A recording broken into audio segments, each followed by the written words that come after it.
What's up everybody, and thank you for joining me for another video. My name is Whack4863, but you can call me Whack. Today's video is kind of exciting. It's actually a celebration video and also a guide video all in one. What are we celebrating? Well, it's the 2-year anniversary of me restarting YouTube. And what information am I giving you? Well, I'm actually redoing the first guide that I put on YouTube for Conan Exiles, which is all the boss locations in the Unnamed City.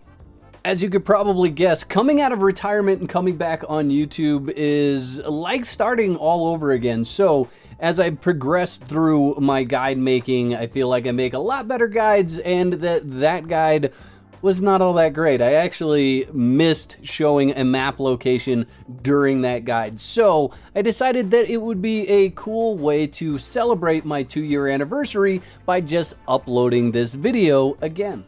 So let's jump right into it. And here's where I am on the map. I am on the northwest side of the Unnamed City, and I always enter from this location. Now the reason why I do this is I actually have a path that I run that gives me the least amount of corruption throughout this entire interaction. So I normally run a loop through the Unnamed City to farm these bosses, and I'm going to show you that loop in its entirety.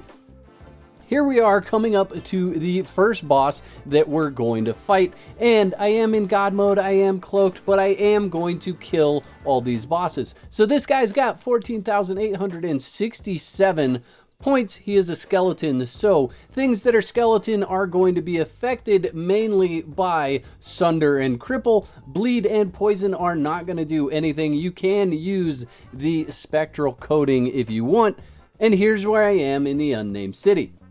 Moving on, the next guy that we're going after is also a skeleton, so same rules apply for him. Sunder, Cripple, and Spectral Coating, should you have that handy. Those are going to be the things that affect him the most. Now during this run through, I'm also going to show you the loot that I do pick up. Obviously you can see that I have a predatory blade. This is a highly coveted weapon in the exiled lands that is only dropped by the brute, so make sure you're killing him if that's something that you want. This is the Guardian of the Flame. It is also a skeleton. It's known as the one-handed star metal skeleton as well, and the reason why is because it uses the one-handed star metal sword. 14,867 hit points as well, and we can see he dropped a legendary armor patch kit, the exquisite silk shirt, and a fragment of power. And so you know where we're at on the map, this is the location that we're in the Unnamed City, and there's also a chest on the backside of this brazier, so you want to come back here and check it out. Sometimes this will have a legendary armor patch kit or a legendary weapon repair kit.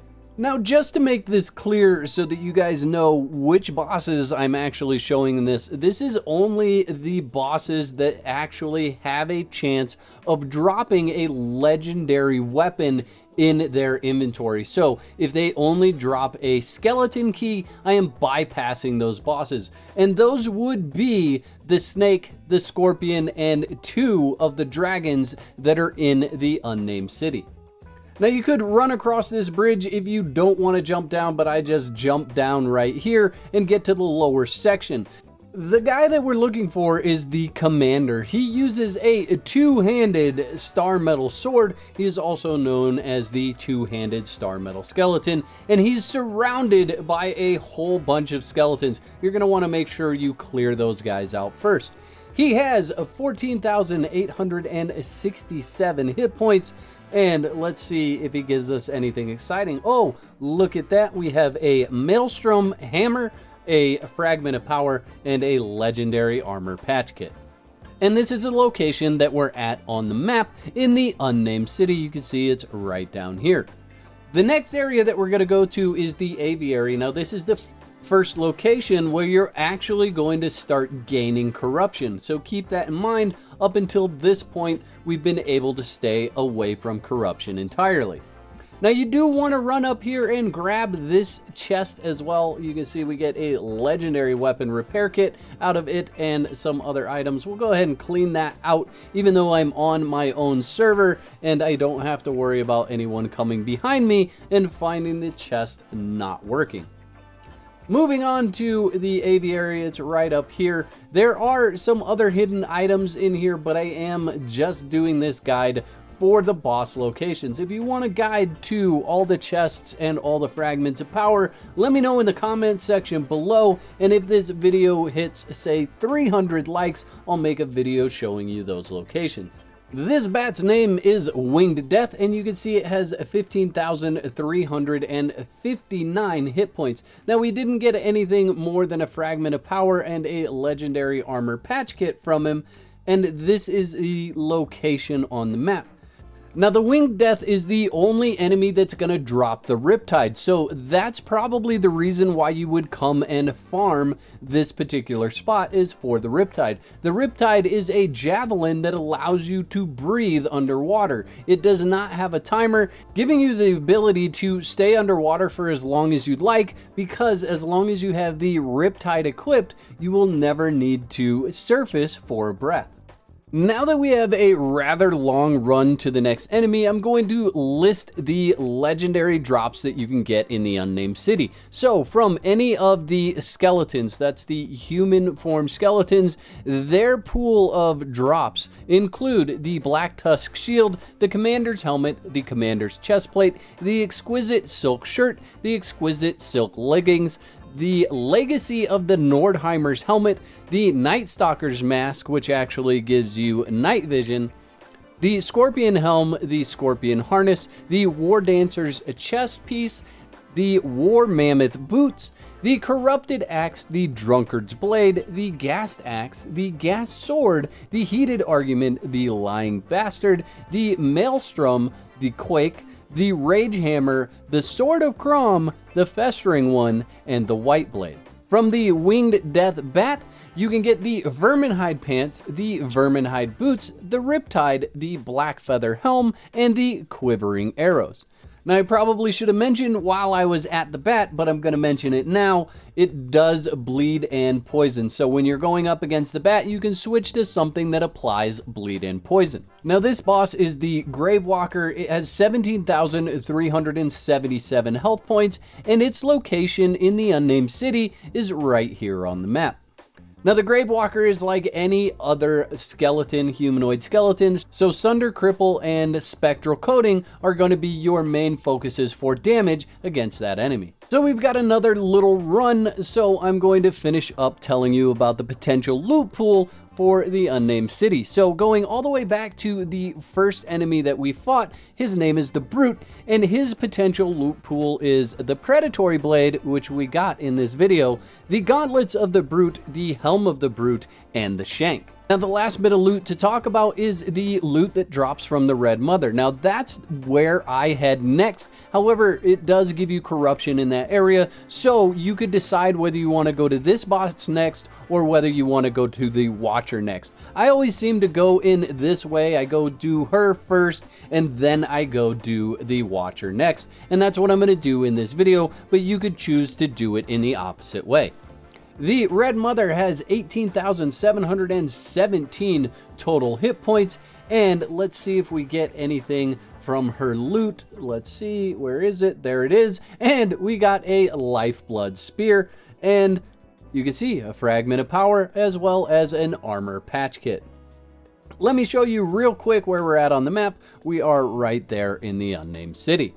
So her loot pool include the Blade of the Seven Winds, the Lifeblood Spear, the God Eye, the Horned Helmet, the Dragon Scale Helm, the Final Breath of the Red Mother, which is actually a torch, the Reach of the Red Mother, which is a bow, the Fangs of the Red Mother, and you get 10 of them, but that is a throwing axe, and then the Stygian Spear, which you could get a Stygian Spear just about anywhere in the Exiled Lands, especially in Sep City. Now this particular boss is the only one that you have to climb to. This is the Watcher, and it is again another humanoid skeleton. This one, however, wields a two-handed star metal hammer. And again, this is the guy that you could do. You could go and kill him first before going to kill the Red Mother. You have to make that decision based on how you want to climb up there, as well as what your corruption level is at that point in time. However, if we get up here and we just run to the center of this platform, you can see there is the Watcher right there. And we'll go ahead and see what his hit points are. 14,867 hit points, and we'll kill him and see if we get anything exciting. And it looks like we're going to end up with some War Mammoth boots out of this. So Fragment of Power, War Mammoth boots, and a legendary armor patch kit. And this is where he's located in the Unnamed City, right there on that highest platform. Now there is something new up here if we interact with this. It does say you found a relic fragment. However, I don't have any additional relic fragments. I still have the 7 I had before, but I do have the language dictionary for the Atlantian. So that's the location where you can learn that language. Now, since this is partially a celebration video, partially a redone guide, I want to give you guys some stats here. So, since March 30th of 2019, Whack Nation has grown 11,100 subscribers. So, pat you guys on the back, big high five, clap, whatever. It's a celebration of you. Thank you so much for joining me on this journey. And I want to know in the comment section below, what's the first video of mine you remember watching? The whack moments in this video were sponsored by my legendary supporters. If you'd like to become a member, you can click the button below that says join. That'll give you all the details. And if you want to continue the fun, there's 2 videos on the screen. You can pick one of those to watch next. Please don't forget to whack the like button. And if you're new to the channel, I'd encourage you to click that subscribe button, click that bell so you get notified when I upload another video.